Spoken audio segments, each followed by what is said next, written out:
no sé, dónde orientar el diagnóstico, ver las características de los distintos segmentos y ondas, posteriormente el ST, la onda T y el QT, que más o menos sería el abordaje a seguir para que no se pase nada. Pero antes de eso tenemos que hablar de qué es lo que vamos a estar viendo. Particularmente cuando ustedes tomen el electrocardiograma, puede haber distintas formas de imprimir los trazos, entonces tienen que ver qué es lo que van a estar identificando. A grandes rasgos, un electrocardiograma sí se basa en dos derivaciones, que son las tres derivaciones dipolares, las tres unipolares y las 12 derivaciones precordiales. Y esto tiene mucha relevancia porque, como se platicaba ayer en el caso de Brugada, si no se toma de entrada bien la derivación de dónde se tiene que colocar de la forma estandarizada, pues va a ser un electro anormal, entre comillas, que puede que el paciente no tenga ninguna alteración, pero por la forma en la que se tomó, va a parecer que tiene algún bloqueo, que tiene un patrón de Brugada cuando el paciente está sano. Entonces, idealmente, si les da duda y todo, ustedes tienen que asegurarse que todas las derivaciones se hayan colocado en la forma adecuada, porque puede que a veces lo tome enfermería, puede que lo tome el personal de urgencias, y si ustedes les dan duda, pues el deber ser es que vayan y corroboren cómo se tomó, para comparar los dos trazos y ver que en verdad sea algo reproducible, ya para poder pasar al abordaje del mismo. Entonces, esto después es realmente de estudiarlo y práctica de saber dónde colocar cada derivación. No nos vamos a detener en eso ahorita. Y lo otro importante también es que les puede tocar escenarios donde les dan el electro, ustedes no lo tomaron, solo se les da la interpretación, y todo el abordaje del electro se basa en asumir que se tomó con la práctica estandarizada, en que el papel cuadriculado se tomó a 25 milímetros por segundo, que es lo, digamos, usual, lo estandarizado, pero esas medidas pueden cambiar. Entonces, siempre tienen que fijarse en qué velocidad se tomó, en qué amplitud se tomó, porque si se hace interpretación estándar y se tomó otras determinaciones, pues todo va a estar alterado cuando realmente es solo un problema de los tomos. Entonces, todo lo que vamos a hablar ahorita, vamos a tomarlo en la toma estándar, que es a 25 milímetros por segundo, que eso implicaría que cada cuadro pequeño equivale a 0.04 milisegundos, y cada cuadro grande representa 0.2, o sea, 200 milisegundos y 40 milisegundos cuadro chico, cuadro grande. Y esto es en el eje horizontal, que eso nos habla del tiempo, y el eje vertical nos habla de la amplitud del voltaje, donde en la toma estándar, o la amplitud sería de cada milímetro de altura equivale, cada centímetro de altura equivale a 1 milivolto. Cuando hay dudas de que no se alcanza a ver bien con esos tomas, pues pueden o aumentar la velocidad del toma o aumentar el voltaje para que sea más evidente las ondas, pero pues ahí ya sería un cambio intencional que ustedes harían para buscar algo específico, no es como el abordaje inicial que toman. Entonces, antes de pasar a la interpretación, tenemos que ver pues qué es lo que vamos a estar interpretando con cada onda. Entonces, la onda básica, y que también nos va a servir para el primer punto, pues identificar el ritmo por la onda, que es la despolarización auricular. Entonces, el primer paso del ciclo eléctrico cardíaco. Entonces, es una onda discretamente redondeada, ahorita vamos a ver ejemplos, y lo normal es que no excedan los 100 milisegundos, 10 segundos, y su voltaje no es mayor a 2.5 milímetros.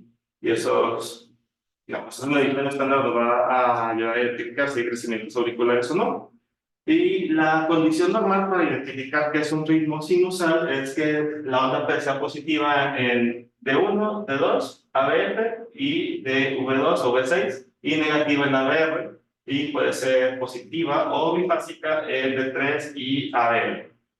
Y pasando de ahí al complejo QRS, la despolarización ventricular, que pues, es el complejo de mayor amplitud del electro, El, ahí puede haber variaciones, la denominación estándar es RFC, puede haber distintas morfologías, sea QR, RS. La Q es la primera onda negativa, la R es la onda positiva y la S es la onda negativa que sigue a cualquier reflexión positiva, cualquier R. Y entonces en el registro habitual, el QRS se aprecia en V1, o puede ser de V1 o V2, que sea RS, bueno, de las cavidades derechas, de V3 o V4, que es el trazo de transición del septum, va a ser una morfología RS, y V5, V6, que es la morfología izquierda, pues va a ser de predominio QRS con mayor amplitud. La duración normal va a ser de 0.06 a 10 segundos. Y una amplitud mayor de eso nos va a dar la morfología o la base de si está ensanchado o no para pensar en un bloqueo de ramo.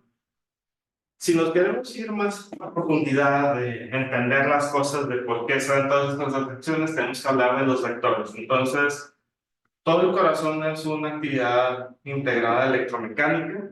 Entonces, hay un punto de activación, se hace la descarga eléctrica y de ahí se va toda la propagación del impulso a través del sistema de conducción y después del músculo, propiamente el miocardio. Y dependiendo de cómo se va despolarizando el corazón, esto crea los vectores o la fuerza de despolarización, que donde está el vector de mayor poder es la deflexión que se refleja. Eso ya es clavarse mucho, no son los signos de esta plática, solo saber que existen, porque eventualmente, pues, una vez que conozcan lo general, cuando vayan a leer más a profundidad, se van a topar con esto. Entonces, esta es la base de la teoría, los vectores eléctricos y cómo se registran en cada derivación. Si se acerca a una derivación, se va a hacer una deflexión positiva, si se aleja, va a ser una deflexión negativa. A ver, el intervalo PR, que es el espacio entre el inicio de la onda P y el complejo QRS, es el tiempo entre la activación del nódulo sinoauricular hasta que llegan los ventrículos. Y es digamos, es el segmento fisiológico o la pausa fisiológica para permitir que entre la activación de las aurículas pase la sangre de la contracción auricular al llenar el ventrículo y posteriormente se contraiga el ventrículo parénquima. De esta forma, si no estuviera este intervalo de darle ese tiempo fisiológico, el estímulo atraviesa el esqueleto fibroso del corazón, pues se activaría al mismo tiempo aurículas, ventrículos, no sería un bombeo efectivo. Entonces, tiene mucha importancia porque si está muy prolongado, si está muy corto, eso va a traducirse en manifestaciones clínicas. Y es algo fácil de medir que tiene que estar en su abordaje estandarizado de ver si está prolongado o no para determinar si hay algún bloqueo auriculoventricular. Entonces, esto tiene que ser un segmento completamente isoeléctrico, no tiene que haber ninguna deflexión en este punto. Y ya hablamos del QRS, posteriormente viene la onda T, que es el resultado de las fuerzas. Si el QRS es la despolarización ventricular, la onda T es lo opuesto, es la repolarización ventricular.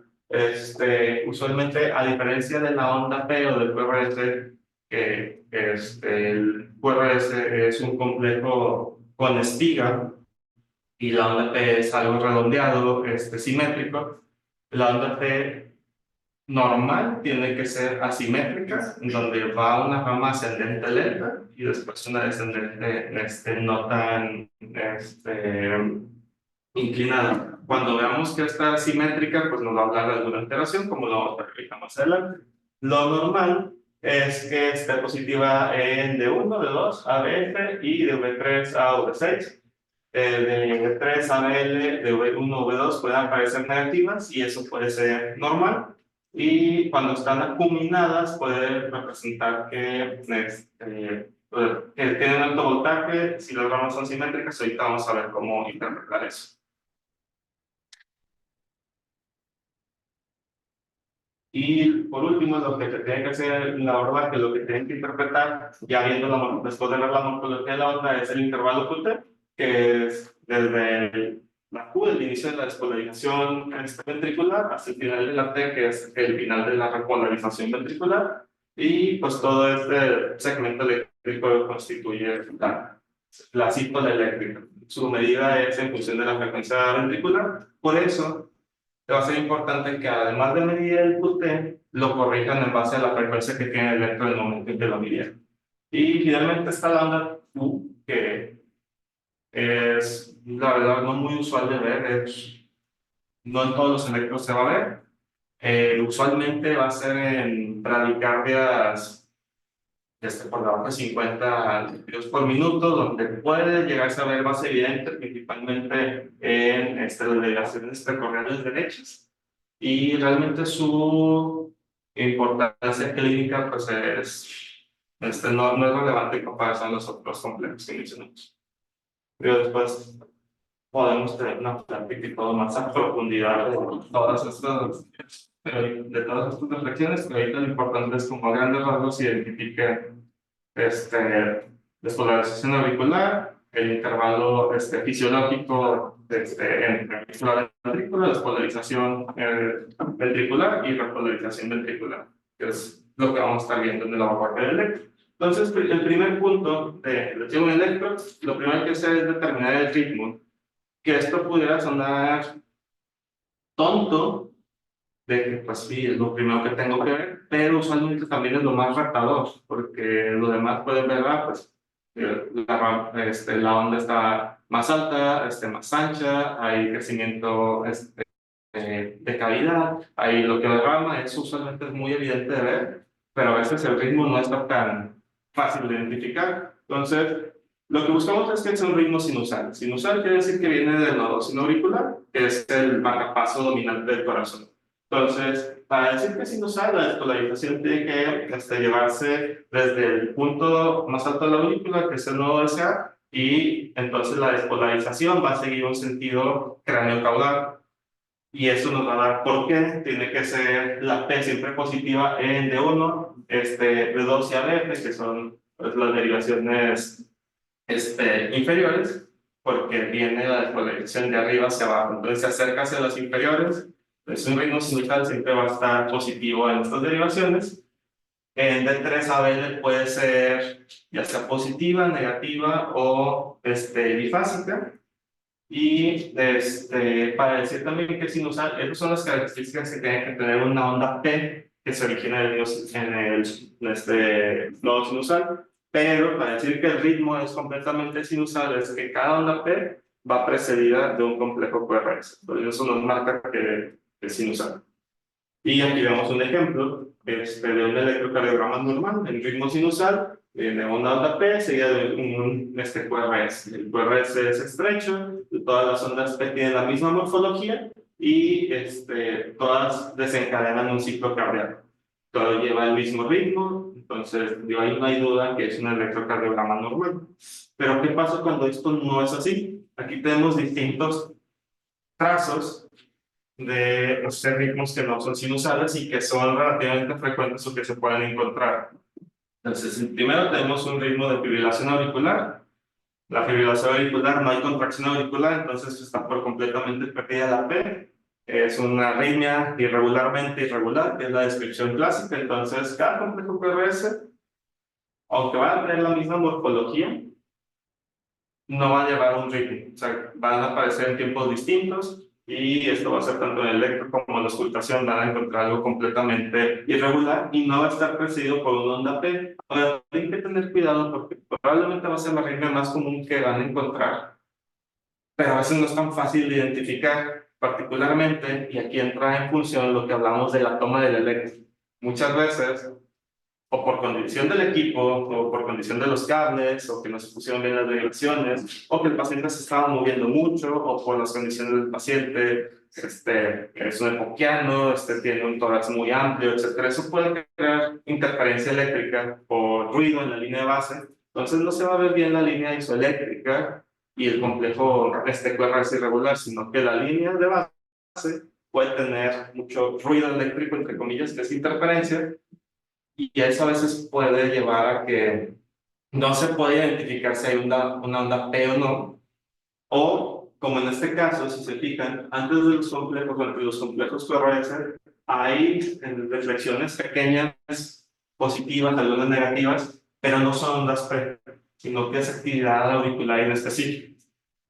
Y esto no quiere decir, esto nos puede confundir a que, si hay ondas P y ya desde ahí descartan una FA cuando realmente es una fibrilación auricular. Entonces, al momento de interpretar un electro irregular, tengan mucho cuidado de las interferencias eléctricas y también de la amplitud del voltaje. Si está tomado con mayor amplitud de lo normal, esas ondas, esa actividad auricular específica va a estar aumentada de tamaño y pudiera simular un tapete cuando no lo es. Entonces, no más cuidado con eso porque probablemente es el escenario más frecuente que la vez.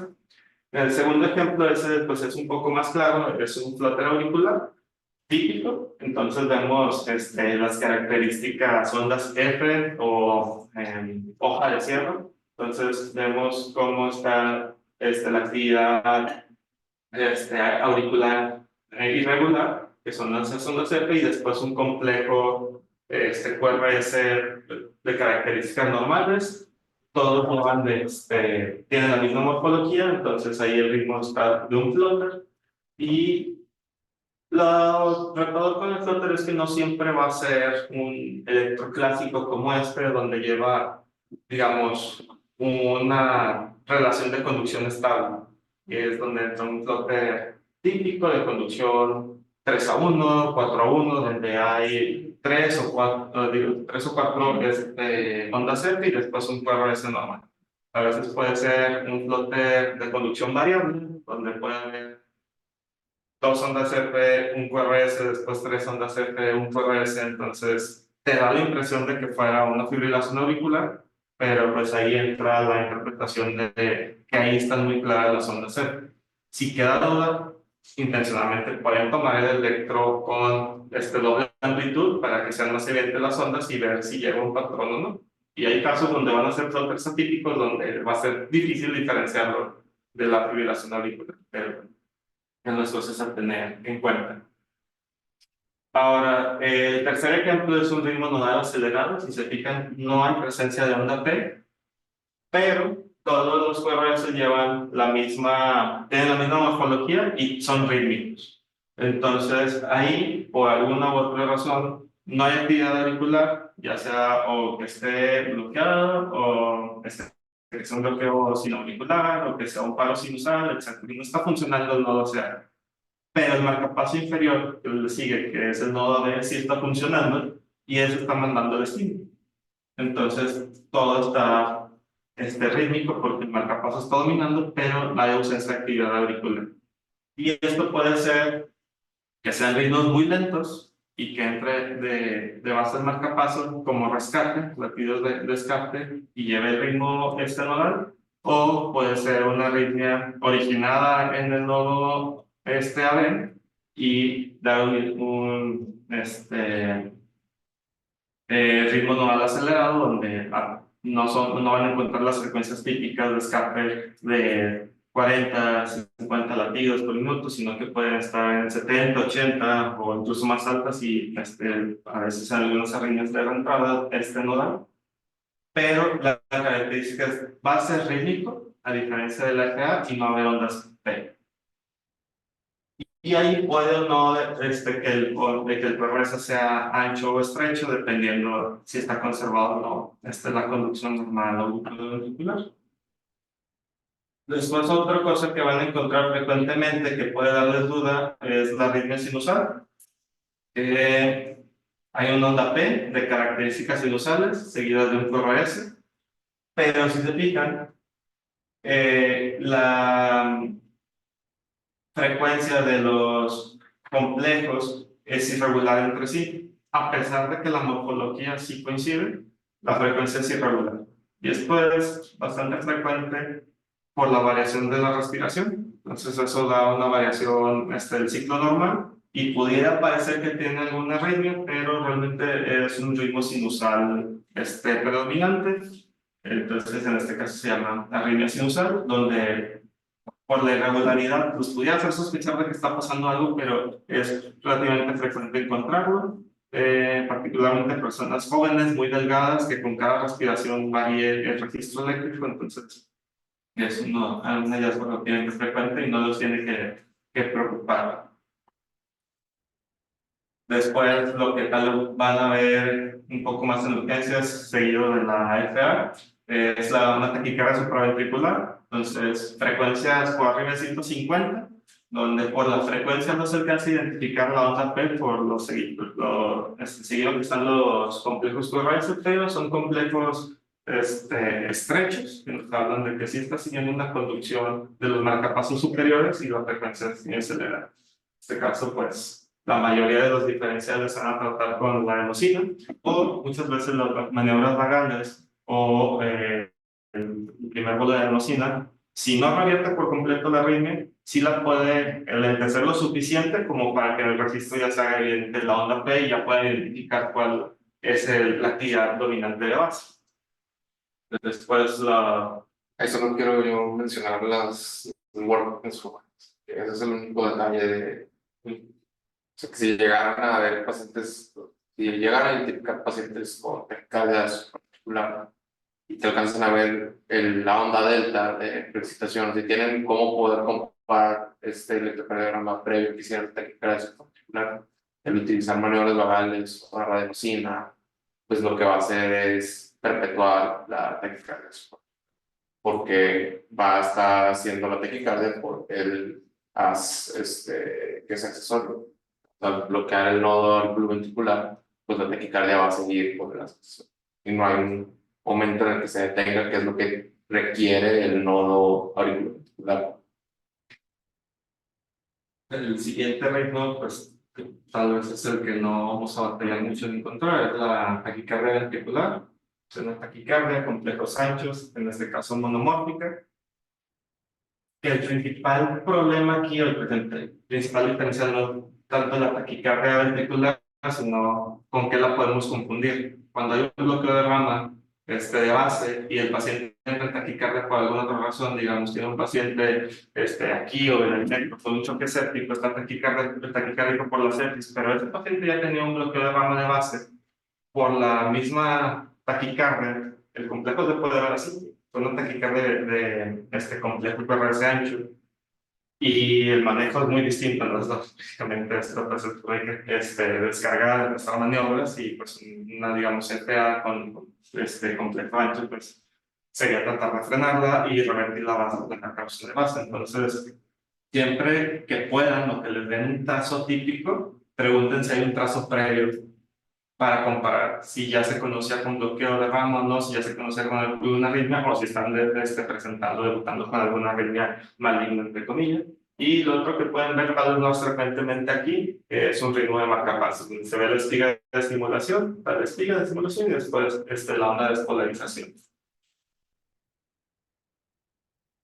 Aquí prácticamente, digo, ya teniendo cuál es el ritmo, lo siguiente es poder tener la frecuencia cardíaca, ¿no? Y aunque eso es algo muy sencillo, la verdad es que luego hay gente que no sabe sacar bien la frecuencia cardíaca. Yo la forma más sencilla, y es la que les puse aquí para que tengan así el contexto, porque yo sé que muchos van con el orden de 300, 150, 100, 75 y nada más ven los cuadros.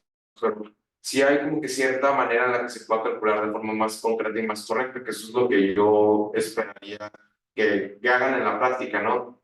Y la forma así que más burda es hacer la división de 300 entre los números o los recuadros grandes, que son 200 milisegundos. Si uno, ahí les puse el ejemplo, si uno hace la división por cada cuadro grande, 300 entre 1, pues 300 minutos. Si ya son cuatro recuadros, ya son 75 latidos por minuto. Pero si uno quiere ser un poquito más específico, puede empezar a medir los recuadros pequeños. Y estos recuadros pequeños, que son 40 milisegundos, lo dividen entre 1500. Y es el mismo ejemplo, pues prácticamente cada cuadro grande son 5 cuadritos y por eso prácticamente está igual. 1500 entre 5, 300 latidos, entre 10, 150.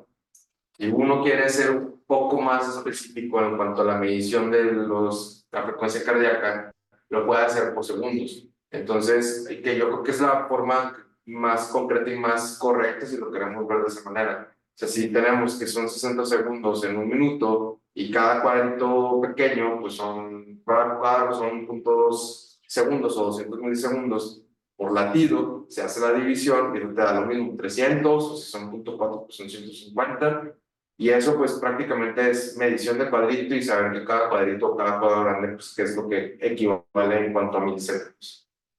Obviamente, pues en un ritmo irregular es un poquito más complicado y aquí el método más sencillo es determinar.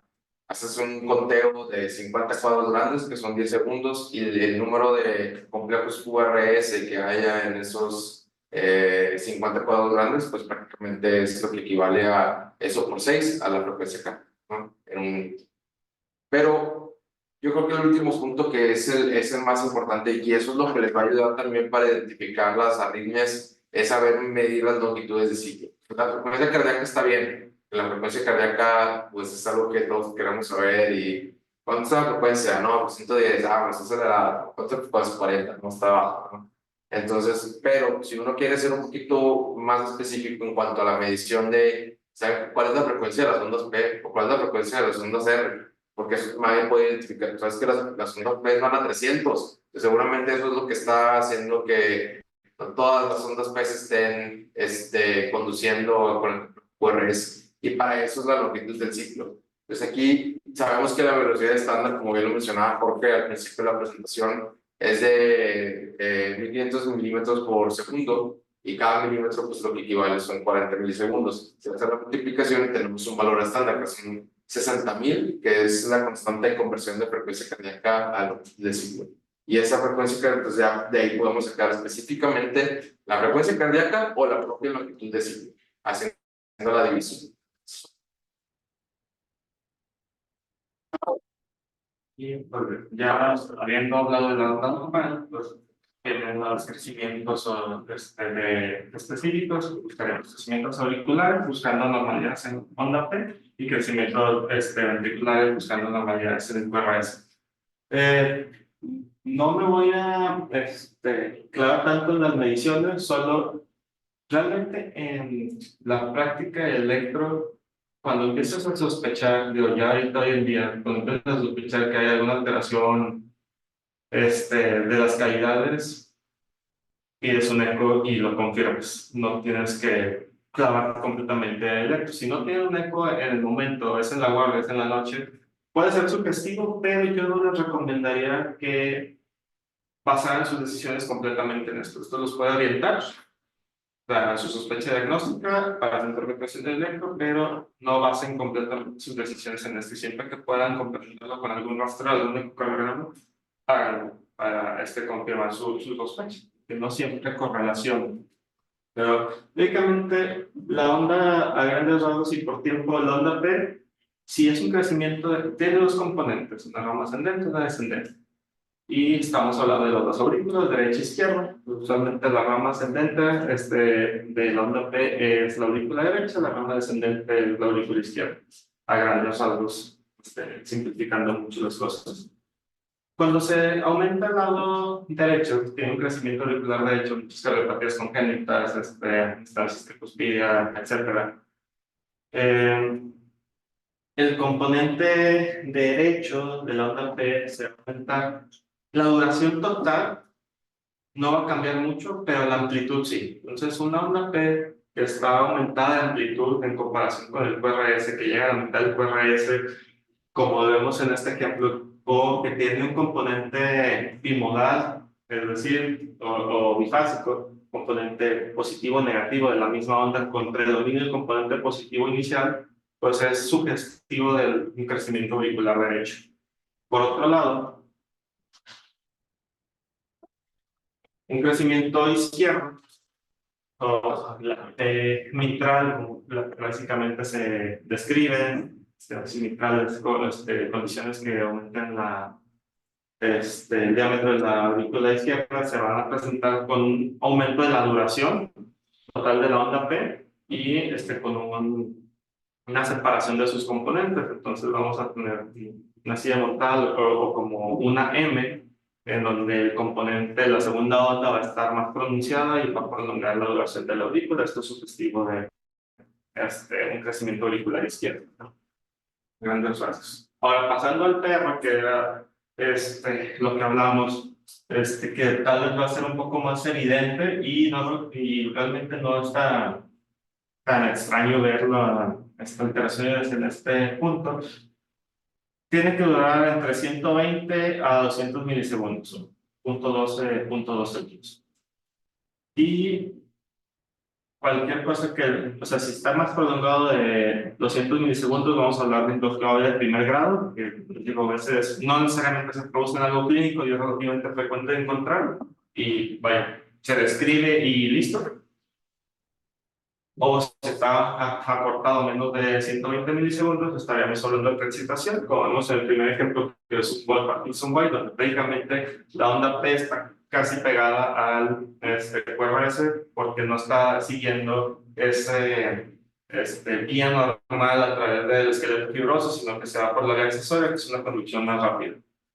Y esto para fines prácticos lo que importa es para la toma de decisión de urgencias de una taquicardia supraventricular. Si hay datos de precipitación, no usen adenosina, porque va a empeorar al paciente. Pero bueno, eso ya lo verán en el curso de cardio. Solo saber identificar estas alteraciones a los humanos. Eso vienen los crecimientos ventriculares. El crecimiento ventricular izquierdo, que probablemente también es de las alteraciones más frecuentes que van a haber, pacientes diabéticos, hipertensos, renales crónicos de larga evolución, pues probablemente van a tener cierto grado de hipertrofia izquierda, y lo vamos a ver principalmente con el aumento de voltaje de la R en las derivaciones izquierdas de V4 o V6, y mientras más grande es la masa ventricular izquierda, también puede generar cierto grado de bloqueo, aunque no sea un bloqueo de rama completo, y esto se va a ver en el TIDI, o tiempo de reflexión intrinsecoide. Digo, esto después lo podemos hablar más a detalle, nomás lo pudieran escuchar por ahí. Típicamente tarda más en llegar desde la inicio de la despolarización, que es la onda Q, hasta el pico de la R. Usualmente tiene que durar menos de 45 milisegundos. Si está muy prolongado la despolarización por aumento de la masa, pues va a durar más que eso. Después podemos hablar de su masa de detalle y bloqueos semifasciculares, pero a grandes rasgos es eso. Y pues va a haber mediciones específicas para corroborarlo, que probablemente la más usada o la más usada en el Socolor. Y también está Lewis. Por otro lado, están los crecimientos ventriculares derechos, donde vamos a ver las alteraciones, las derivaciones derechas, principalmente de V1 a V4. Igual, el índice de Lewis con un valor de menos 4 puede ser sugestivo, pero como decíamos, sugestivo, pero la mejor forma es ir comprobarlo con un estudio de imagen, un rastreo o un eco. Les puede ayudar a guiar sus decisiones, pero no las basen completamente en eso. No voy a tener esos detalles, les vamos a hacer llegar la presentación para que tengan ahí las mediciones, cómo hacer los cálculos, etcétera, pero lo que me interesa es si a grandes rasgos que se ubiquen y sepan las alteraciones más importantes. También algo frecuente, los bloqueos de rama, bloqueo de rama izquierda, y que van a ver pues la R, el completo ensanchado, más de 120 milisegundos, una R ancha, empastada con muescas en V5, V6 principalmente, y la S profunda y empastada en V1 y V2. Con la rotación del eje a la izquierda, y lo que es la rama derecha, el típico patrón de RSR en V1, V2. ¿Sí? ¿Qué te refieres con empastada? Tal vez aquí no se alcanza a ver tanto en la imagen. Si vemos en V6, para los que nos están viendo por Zoom, ahí la flechita está señalando, no es un pico y baja como en los complejos normales, sino que hay un pico y después baja y como que hace otro pico al final. O sea, eso es el emplazamiento. No es una subida y una bajada limpia, sino que el ensanchamiento te da ese empastamiento. Entonces, eso es lo que se refiere a empastada, y puede estar tanto empastada la onda R en el bloqueo de la izquierda en las derivaciones izquierdas, en V5, V6, y la onda S, si se fijan aquí, tal vez se alcanza a ver en V1 también, que no está completamente el ascenso limpio, sino que tiene como una pequeña muesca, se alcanza a ver ahí. Eso sería el empastamiento de la onda S, algo relativamente frecuente de ver por parte de los criterios, parece que es un endocardiograma izquierda completo. Puede que no tenga a veces la morfología típica, pero sí está ensanchado y hay una tendencia, entonces ahí hablamos de un endocardiograma incompleto. Pero bueno, o sea, a fin de cuentas eso es lo que habría que buscar y pues buscar qué es lo que lo está originando. Entonces, puede ser un antecedente de isquemia cardíaca, puede ser que esté muy crecida la cavidad y como hay mayor masa que despolarizar, por eso se ve el bloqueo, porque tarda más en despolarizarse por completo. Y habría que ver qué es la causa, pero lo que quiero oír es que sepan, aprendan a identificar. En lo que de rama derecha, el típico patrón RSR, V1, V2, que esto va a ser un hallazgo relativamente frecuente en pacientes jóvenes, hasta un 30-40% de los pacientes que se toman un electro por valoración preoperatoria, porque sí pueden tenerlo y no traducen algo patológico. Es un hallazgo, no tienen que hacer mayor abordaje, es un paciente joven, asintomático, no tienen comorbilidades. Pueden de que, darle la tranquilidad de que es una variante que se encuentra relativamente frecuente en pacientes normales. O que también en ciertas patologías es muy típico encontrarlo, comunicación interauricular, crecimiento de cavidades derechas por hipertensión pulmonar, etcétera, que se llama el diagnóstico no específico. La onda T, lo que hablábamos, y lo que también pueden llegar a ver, trastornos hidroelectrolíticos, principalmente hipercalemia en pacientes renales, pues va a haber una T picuda, una T alta combinada, o en ciertas patologías como miocardiopatía hipertrófica, además de ir acompañado de una datos de hipertrofia izquierda, va a haber T acuminadas, o por otro lado, una inversión de onda T simétrica, como vemos aquí en el ejemplo de abajo, que nos habla de una isquemia subendocárdica.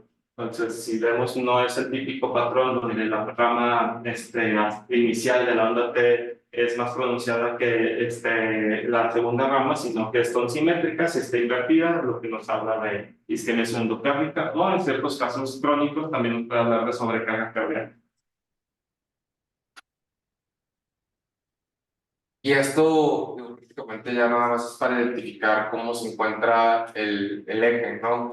Que creo que también es algo importante para que nosotros sepamos a dónde orientarnos. Este que están viendo en la diapositiva prácticamente es el modo, digamos, complejo de hacerlo, pero es importante que lo sepan.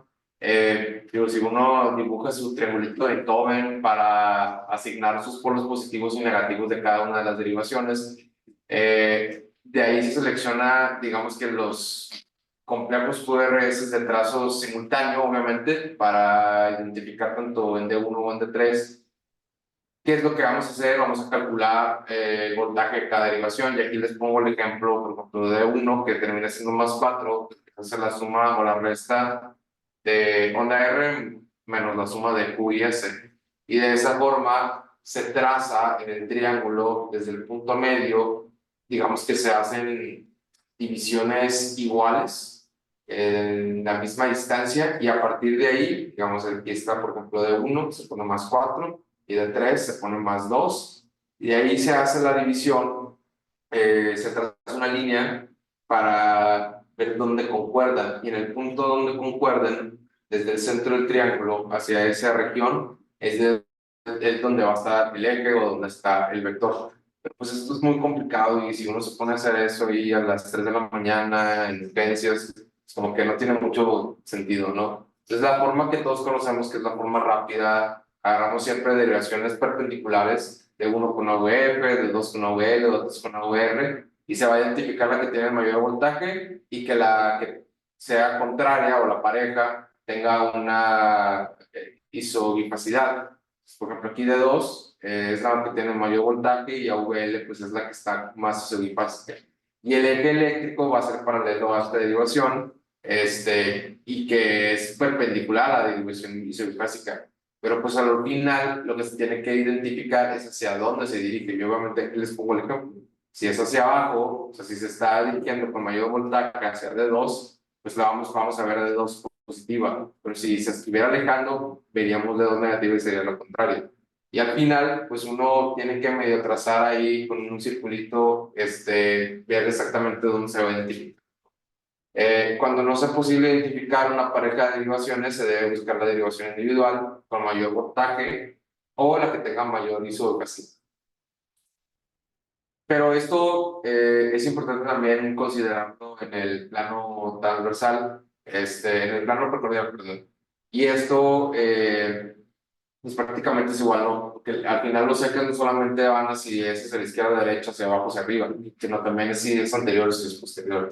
Y para eso es esto. El eje eléctrico pues tiene una dirección perpendicular a la línea de derivación, como es el caso macizo bifásico, en este caso pues es V3, y de ahí se tiene que determinar también el sentido. Obviamente pues la mayoría de las veces vamos a estar viendo V4, V5, V6 con mayor positividad, como les mencionaba Jorge, y eso, pues en este caso, hace que se vaya hacia la parte posterior, o más bien que se vaya hacia, digamos, hacia la parte lateral izquierda, que es hacia donde se encuentra V6, es donde se encuentra la parte positiva de V6. Y en caso de no existir una derivación de complejos isobifásicos, se tiene que encontrar la transición. Si vemos que está más negativa V2 y de repente más positivo V3, pero no nos vamos a isobifásica, pues es ahí en ese punto medio. Pues realmente es como que la forma más sencilla de poder identificar.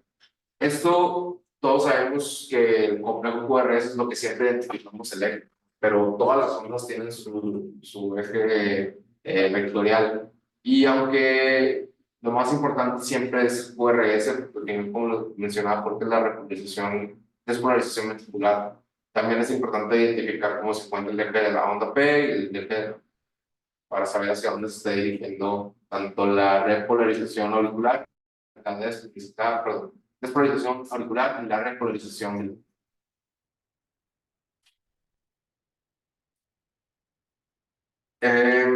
Otro punto importante que hay que identificar, que esto creo que es el tema muy importante en el contexto de infarto, de síndromes coronarios, es saber identificar ese punto J, ¿no? Que eso es lo que denota el final de la despolarización y el inicio de la repolarización ventricular.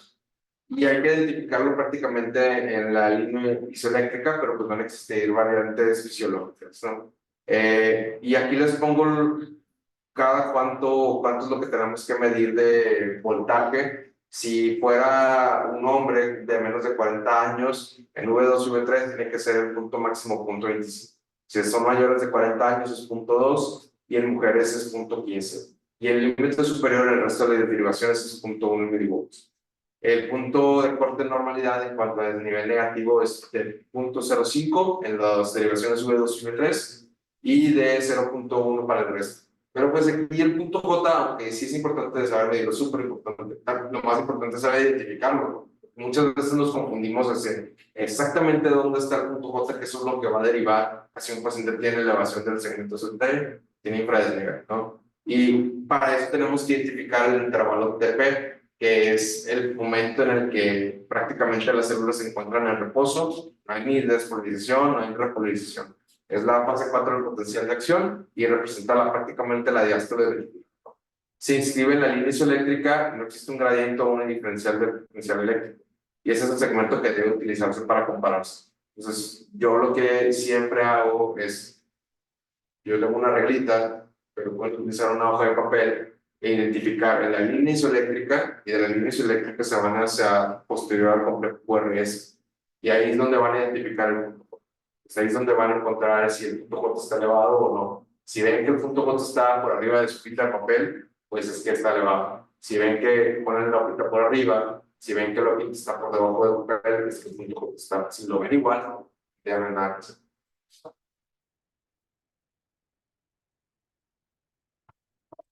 Y ya por último, lo que hablamos del intervalo Q T, que esto para fines prácticos lo que nos interesa ver es si está prolongado o no, porque esto nos va a dar la predisposición a ciertas arritmias, puntas torcidas, particularmente en pacientes adultos mayores que estén con antipsicóticos, que aparte hicieron un FA y le dieron amiodarona que prolonga más el QT, entonces es importante en estos pacientes estar tomando el electroseguimiento, ver con qué tan prolongado del QT y quitar todos los fármacos que pudieran prolongarse para reducir el riesgo de arriba. Entonces, aquí lo importante es tomar desde el punto donde inicia la Q y medirlo hasta el final de la T. Hay veces que no va a ser tan sencillo porque o la T está muy aplanada o hay mucha ruido de la línea de base, entonces no se va a poder identificar tan francamente dónde termina la T y eso puede llevar a infra o supravaloraciones. Pero bueno, tratar de siempre identificarlo y corregirlo a la frecuencia en la que está el electro en el momento en la que se tomó. Hay ajustes, tablas de ajustes por edad y género. Realmente a grandes rasgos podríamos decir que arriba de 450 milisegundos ya estamos hablando de cierto grado de prolongación del QT.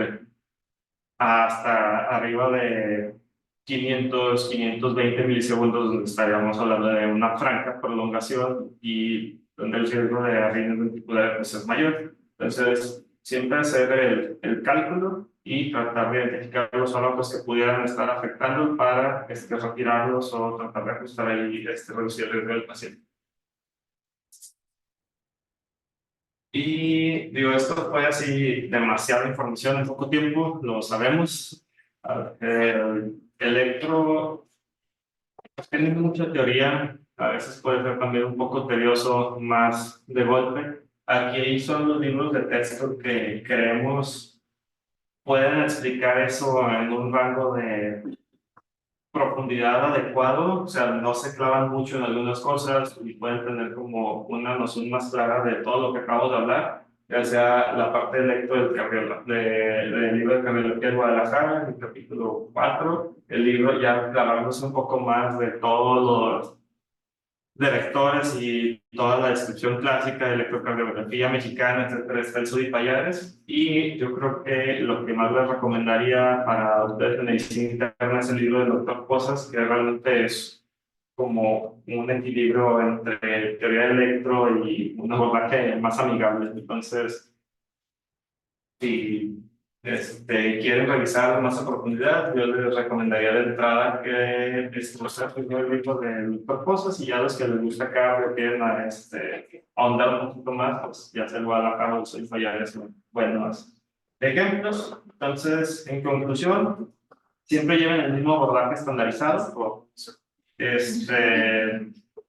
No es tampoco prioritario que sepan ahorita de memoria todas las mediciones.